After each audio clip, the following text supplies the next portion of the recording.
On a l'air de dire que ah oui, l'éducation c'est gratuit, on n'arrête pas d'entendre ça, mais n'empêche qu'il y a un certain coût. Ces sacs, entreposés dans le local de l'association 13 pour tous, ne le resteront pas pour longtemps. Aujourd'hui, les bénévoles organisent une distribution de matériel scolaire pour la rentrée des élèves du quartier, de la primaire au lycée. Dans les sacs et les cartables, une grande partie de la liste de courses, du matériel tout neuf et à la mode, ce qui n'est pas pour déplaire aux plus jeunes. Et l'agenda aussi, il est beau. Plus de 60 familles ont pu bénéficier de ces dons. Tous les élèves auront ce sac, cet agenda ou encore ces feutres. Le matériel est donné par des marques, partenaires de dons solidaires. Cette association redistribue le matériel à des centaines de centres culturels comme 13 pour tous.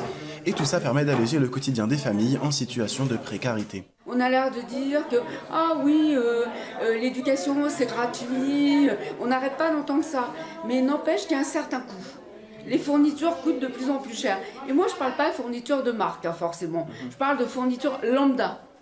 Les familles monoparentales ou pas ont de plus en plus de mal à faire face aux frais de scolarité.